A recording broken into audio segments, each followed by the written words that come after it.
당신은 지금까지 얼마나 많은 사람들을 기쁘게 하려고 애써왔습니까? 이 질문에 마음이 무거워진다면 오늘 이야기에 깊이 귀 기울여 보세요. 2500년 전 부처님께서도 똑같은 고민을 하셨던 한 제자에게 이런 말씀을 하셨습니다. 세상 모든 사람을 만족시키려 하는 자는 결국 자기 자신마저 잃게 된다. 지금 이 순간 당신의 마음속에는 몇 개의 가면이 걸려 있나요?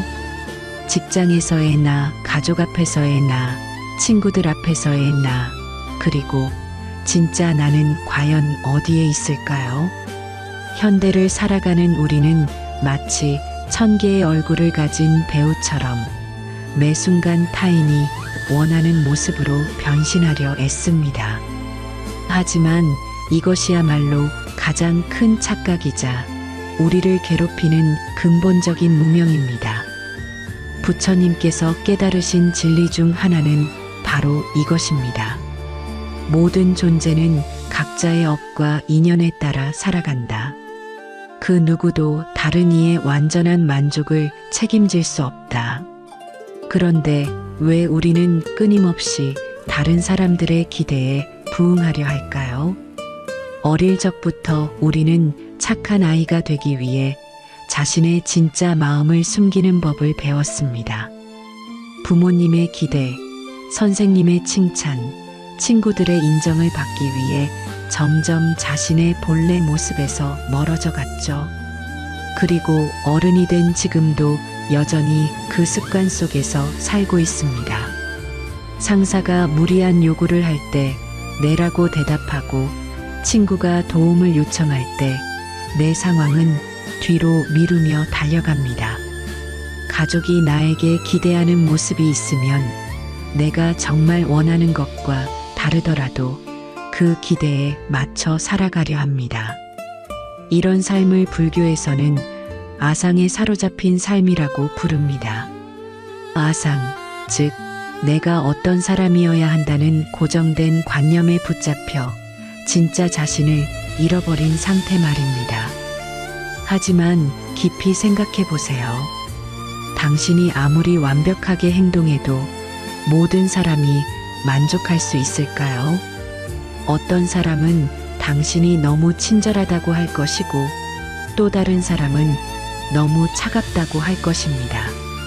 어떤 이는 당신이 너무 적극적이라 하고 다른 이는 너무 소극적이라 할 것입니다. 이것이 바로 부처님께서 말씀하신 세상의 이치입니다.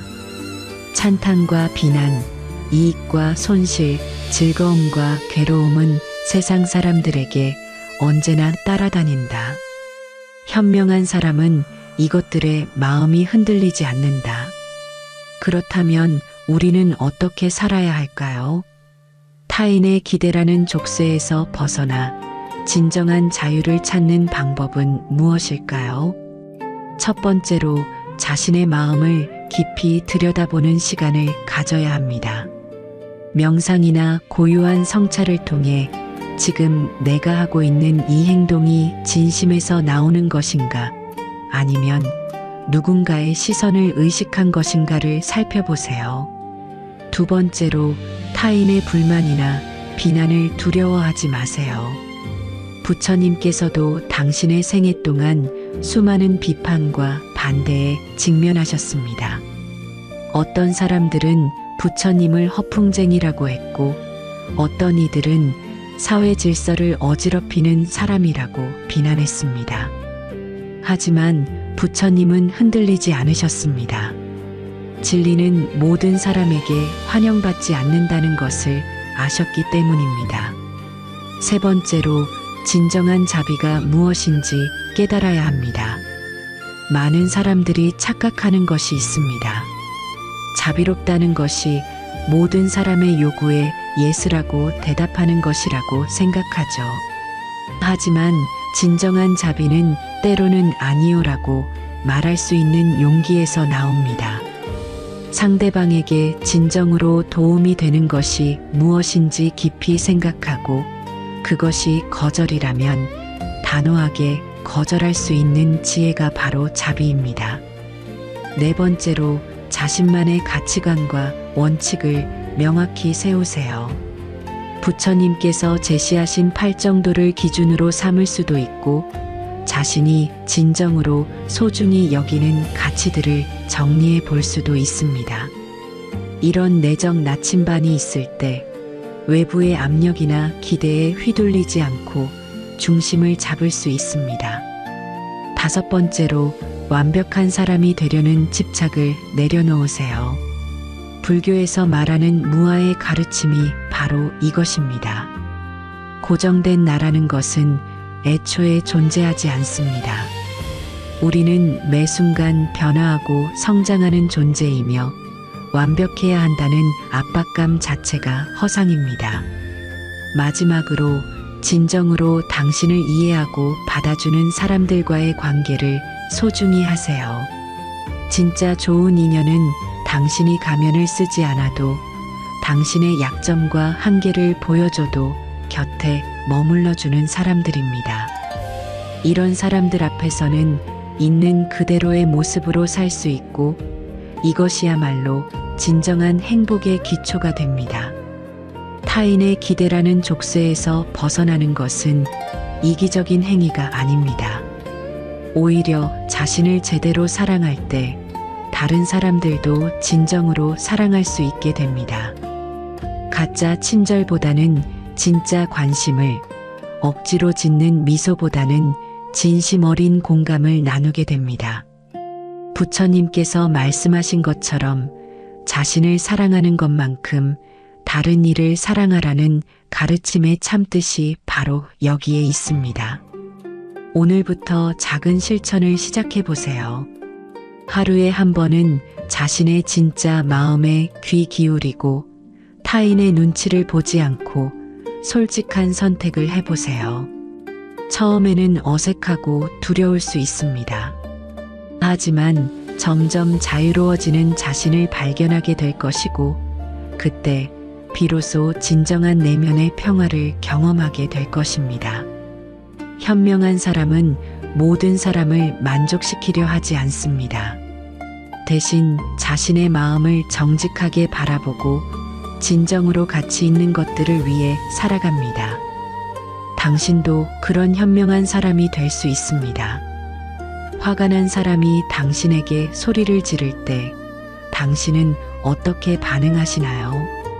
대부분의 사람들은 즉시 방어적이 되거나 똑같이 화를 내거나 아니면 무작정 달래려고 합니다. 하지만 부처님께서는 이런 상황에서 전혀 다른 반응을 보이셨습니다. 한 번은 어떤 사람이 부처님께 심한 욕설을 퍼부었습니다. 그런데 부처님은 조용히 미소를 지으며 이렇게 물으셨습니다. 만약 누군가가 당신에게 선물을 주는데 당신이 받지 않는다면 그 선물은 누구의 것이 되겠습니까?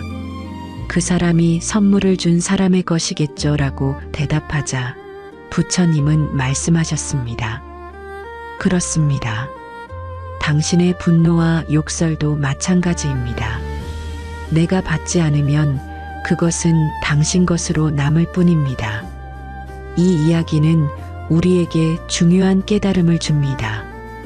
다른 사람의 감정적 요구나 폭발에 우리가 자동으로 반응해야 할 이유는 없다는 것입니다. 현대인들의 가장 큰 착각 중 하나가 바로 이것입니다. 누군가가 화를 내면 나도 화를 내야 하고 누군가가 슬퍼하면 나도 함께 슬퍼해야 하며 누군가가 불안해하면 나도 불안해져야 한다고 생각합니다. 하지만 이런 자동적인 반응은 우리를 감정의 노예로 만들 뿐입니다. 불교에서 말하는 8정도 중에 정념과 정정이 있습니다.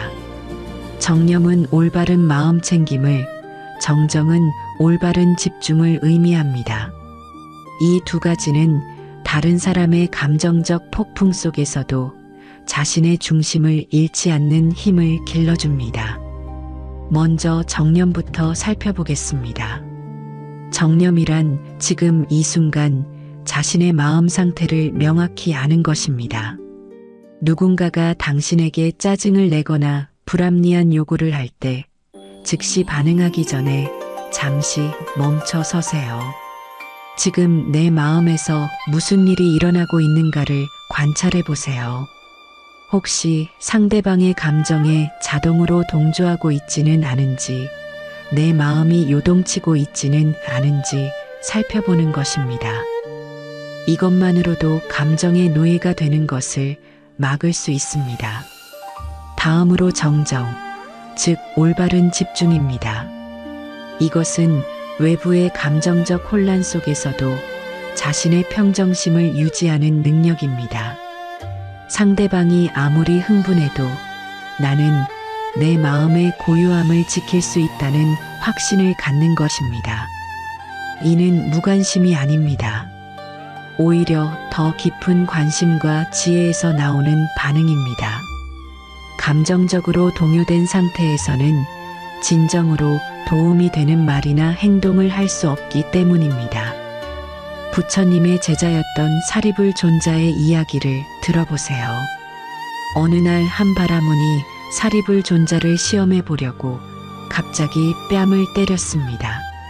사리불 존자는 전혀 화를 내지 않고 오히려 자비로운 미소를 지었습니다.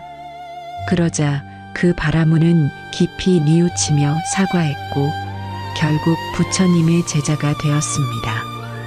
만약 사리불 존자가 그 순간 화를 내거나 방어적으로 반응했다면 그 바라문의 마음을 돌릴 수 있었을까요? 아마 불가능했을 것입니다. 평정심을 유지했기 때문에 오히려 상대방의 마음을 변화시킬 수 있었던 것입니다. 그렇다면 구체적으로 어떻게 실천할 수 있을까요? 첫째, 호흡을 활용하세요. 감정적인 상황에 직면했을 때 의식적으로 깊고 느린 호흡을 몇 번 해보세요. 호흡은 마음과 몸을 연결하는 다리 역할을 하며 흥분된 마음을 진정시키는 가장 빠른 방법입니다. 둘째, 상대방의 감정과 내 감정을 분리해서 보세요. 저 사람은 지금 화가 났구나. 하지만 그것이 나까지 화내야 할 이유는 아니다라고 생각해 보세요. 상대방의 감정은 그들의 내면에서 일어나는 현상이지 당신이 해결해야 할 문제가 아닙니다. 셋째, 상대방의 감정 뒤에 숨어 있는 진짜 필요를 보려고 노력하세요. 화가 난 사람은 대개 상처받았거나 두려워하는 마음을 가지고 있습니다. 불안한 사람은 안전하고 싶어 하고 짜증내는 사람은 인정받고 싶어 합니다. 감정의 표면이 아니라 그 밑에 진짜 마음을 보게 되면 더 지혜롭게 대응할 수 있습니다. 넷째, 지금 이 순간에도 수많은 중생들이 고통받고 있다는 넓은 관점을 가져보세요. 내 앞에 한 사람만이 아니라 세상 모든 존재들의 아픔을 생각해보면 개인적인 감정 대립이 얼마나 작은 일인지 깨닫게 됩니다. 이런 우주적 관점은 마음을 한결 넓고 평화롭게 만들어줍니다. 다섯째, 자비 명상을 일상에 적용해 보세요. 저 사람도 행복하기를 원하는 존재구나. 다만 지금 그 방법을 잘못 알고 있을 뿐이야 라고 생각하며 따뜻한 마음을 보내보세요. 이것은 상대방을 변화시키기 위한 기술이 아니라 자신의 마음을 보호하고 정화하는 수행입니다. 여섯째, 경계선을 명확히 하세요. 다른 사람의 감정에 휘둘리지 않는다는 것이 모든 것을 수용한다는 뜻은 아닙니다. 폭력적이거나 파괴적인 행동에 대해서는 단호하게 안 됩니다라고 말할 수 있어야 합니다. 진정한 자비는 때로는 엄격함도 포함합니다. 일곱째, 자신의 감정도 소중히 다루세요. 다른 사람의 감정에 휘둘리지 않는다고 해서 자신의 감정을 억압해서는 안 됩니다. 화가 날 때는 내가 지금 화가 났구나를 인정하되 그 화에 사로잡혀 충동적으로 행동하지는 않는 것입니다. 감정을 느끼는 것과 감정에 따라 행동하는 것은 다릅니다. 마지막으로 꾸준한 수행이 필요합니다. 하루아침에 감정의 달인이 될 수는 없습니다. 매일 조금씩 마음 챙김을 연습하고 작은 상황에서부터 평정심을 지키는 훈련을 해나가세요. 점점 더 큰 감정적 폭풍 속에서도 중심을 잃지 않는 자신을 발견하게 될 것입니다. 감정의 노예가 되지 않는다는 것은 냉정하고 무감정한 사람이 되라는 뜻이 아닙니다. 오히려 더 깊은 사랑과 지혜로 상대방을 대할 수 있게 되는 것입니다. 흔들리지 않는 마음에서 나오는 온화함, 평정심에서 우러나오는 진정한 관심이야말로 상대방에게 가장 큰 선물이 될 수 있습니다. 부처님께서 말씀하신 것처럼 마음이 흔들리지 않고 슬픔이 없으며 때가 없고 안온한 이가 최상의 축복을 받는다. 당신도 그런 축복받은 사람이 될 수 있습니다. 오늘부터 다른 사람의 감정적 요구에 자동으로 반응하는 대신 한 번 더 생각하고 지혜롭게 대응해 보세요. 그것이 바로 진정한 자유의 시작이며 모든 관계를 더 건강하고 아름답게 만드는 비결입니다. 당신의 사랑하는 사람이 계속해서 같은 실수를 반복할 때 당신은 어떻게 하시나요? 매번 달려가서 문제를 해결해 주시나요? 아니면 스스로 깨달을 때까지 기다리시나요? 부처님 시대에도 이런 고민을 하는 사람이 있었습니다. 어떤 어머니가 부처님께 찾아와 눈물을 흘리며 말했습니다. 세존이시여, 제 아들이 계속 도박을 하여 집안 재산을 탕진하고 있습니다. 저는 매번 빚을 대신 갚아주고 있는데 그럴 때마다 아들은 다시는 그러지 않겠다고 약속합니다. 하지만 며칠 지나면 또 같은 일을 반복합니다. 제가 계속 도와주는 것이 맞을까요? 부처님께서는 잠시 침묵하신 후 이렇게 말씀하셨습니다. 어머니여, 당신이 계속 아들의 빚을 대신 갚아주는 것은 사랑이 아니라 아들의 성장을 막는 장애물입니다. 진정한 사랑은 때로는 아픔을 견디게 하는 것입니다. 이 이야기는 오늘날 우리에게 중요한 질문을 던집니다. 과연 무엇이 진짜 도움이고 무엇이 가짜 도움일까요? 현대 사회에서 우리는 종종 착각합니다. 상대방의 모든 문제를 즉시 해결해 주는 것이 사랑이라고 생각하죠. 자녀가 숙제를 못하면 대신 해주고, 친구가 빚을 지면 대신 갚아주고, 동료가 실수하면 대신 수습해 줍니다. 하지만 이런 행동들이 정말 상대방을 위하는 것일까요? 부처님께서 들려주신 독화살의 비유를 들어보세요. 어떤 사람이 독화살에 맞았다고 합시다. 그 사람이 누가 쐈는지, 화살이 어떤 재질인지, 왜 쐈는지를 모두 알기 전까지는 화살을 뽑지 말라고 한다면 어떻게 될까요? 독이 온몸에 퍼져 죽고 말 것입니다. 지금 당장 화살을 뽑고 치료를 받아야 살 수 있습니다.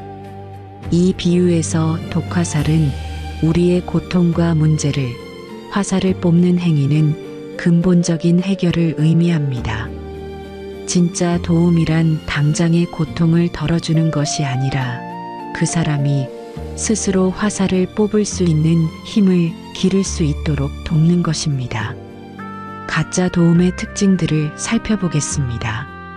첫째, 즉시 문제를 대신 해결해 주는 것입니다. 자녀가 어려운 상황에 처했을 때 부모가 모든 것을 해결해 주면 그 아이는 스스로 문제 해결 능력을 기를 기회를 잃습니다. 친구의 빚을 계속 대신 갚아주면 그 친구는 돈 관리의 중요성을 배우지 못합니다.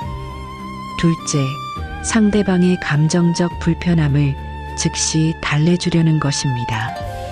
누군가가 슬퍼하거나 화낼 때 무조건 기분을 좋게 만들어주려고 애쓰는 것은 오히려 그 사람이 자신의 감정과 마주할 기회를 빼앗는 것입니다.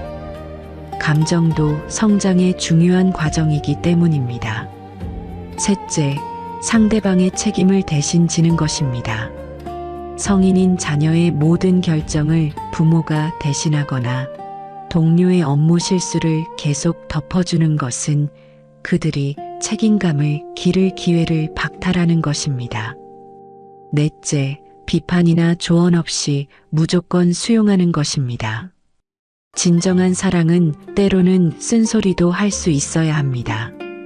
상대방의 잘못된 행동을 계속 묵인하는 것은 방임이지 사랑이 아닙니다. 그렇다면 진짜 도움은 무엇일까요? 첫째, 상대방이 스스로 답을 찾을 수 있도록 질문하는 것입니다. 문제의 해답을 바로 제시하는 대신 너는 이 상황을 어떻게 생각하니? 어떤 방법들을 시도해 봤니? 이번 일에서 무엇을 배울 수 있을까와 같은 질문을 통해 스스로 사고할 수 있게 돕는 것입니다. 둘째, 과정을 함께하되 결과는 상대방이 책임지게 하는 것입니다. 곁에서 응원하고 격려하되 최종 결정과 그 결과에 대한 책임은 당사자가 지도록 하는 것입니다. 이렇게 해야 진정한 성장이 일어납니다. 셋째, 단기적 고통을 감수하면서 장기적 성장을 돕는 것입니다. 지금 당장은 힘들어 보일 수 있지만 그 사람의 미래를 위해서는 스스로 어려움을 극복하는 경험이 필요합니다. 부처님께서 말씀하신 것처럼 고통을 통해서만 진정한 깨달음에 이를 수 있다는 것입니다. 넷째, 무조건적인 사랑과 조건적인 도움을 구분하는 것입니다. 그 사람 자체는 무조건 사랑하되 잘못된 행동에 대해서는 단호하게 선을 긋는 것입니다. 너를 사랑하지만 이런 행동은 받아들일 수 없다고 명확히 표현하는 것이 진정한 자비입니다. 다섯째, 상대방의 내재된 지혜와 능력을 신뢰하는 것입니다. 모든 사람은 부처가 될 수 있는 불성을 가지고 있습니다.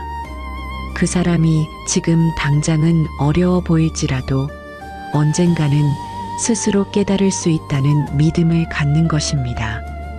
여섯째, 자신의 한계를 인정하는 것입니다.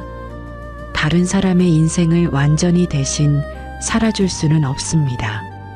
할 수 있는 것과 할 수 없는 것을 명확히 구분하고 할 수 없는 부분에 대해서는 과감히 손을 놓는 지혜가 필요합니다.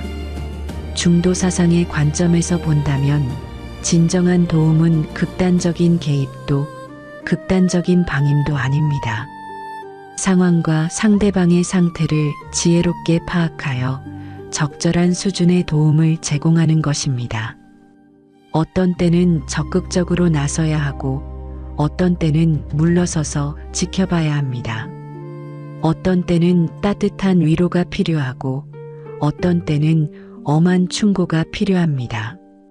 이런 판단력을 기르기 위해서는 끊임없는 성찰과 수행이 필요합니다. 구체적인 실천 방법을 알아보겠습니다.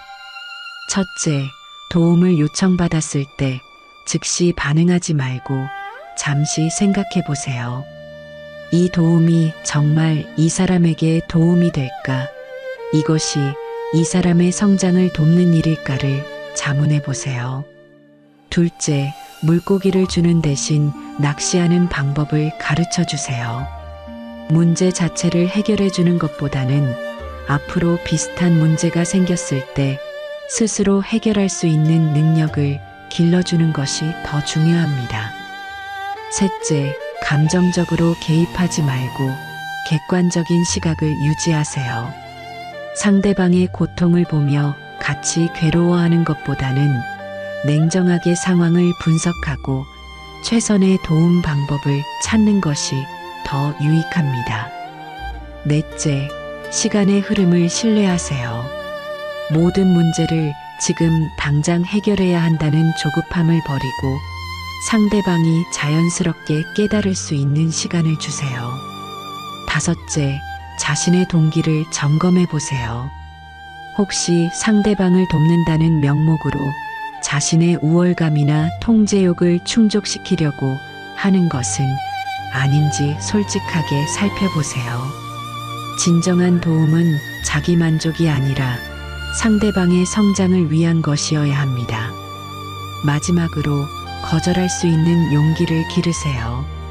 안 된다고 말하는 것이 때로는 가장 큰 사랑의 표현일 수 있습니다. 상대방이 실망하거나 화를 낼 수도 있지만 그것이 그 사람의 궁극적인 행복을 위한 일이라면 단호하게 거절할 수 있어야 합니다. 부처님께서는 말씀하셨습니다. 모든 존재는 자신의 행위에 대한 상속자이다. 그 누구도 다른 이의 업을 대신 질 수 없다. 이것은 냉정한 말이 아니라 각자의 존재 가치와 성장 가능성을 인정하는 깊은 지혜의 말씀입니다. 진정으로 사랑한다면 상대방이 스스로 서서 걸어갈 수 있도록 돕는 것이 최선입니다. 때로는 넘어지고 다칠 수도 있지만 그 과정을 통해서만 진정한 힘을 기를 수 있기 때문입니다. 오늘부터 당신의 도움 방식을 점검해 보세요. 혹시 상대방의 성장을 막는 과보호를 하고 있지는 않은지, 진정한 사랑의 이름으로 올바른 선택을 하고 있는지 살펴보세요. 현명한 사람은 모든 부탁을 들어주지 않습니다. 상대방을 진정으로 사랑하기 때문에 때로는 아픈 약을 줄 수 있는 용기를 가진 사람입니다. 당신도 그런 지혜로운 사랑을 실천할 수 있습니다. 나무 아미타불 관세음보살, 함께 해주셔서 감사합니다. 나무 아미타불 관세음보살은 지혜의 아미타불과 자비의 관세음보살께 귀의한다는 뜻입니다. 이 염송 한마디가 마음을 맑히고 삶을 부드럽게 합니다. 댓글에 나무 아미타불 관세음보살을 한번 남겨보세요. 당신의 그 한마디가 복덕의 씨앗이 되어 바라던 일이 이루어지기를 기도드립니다.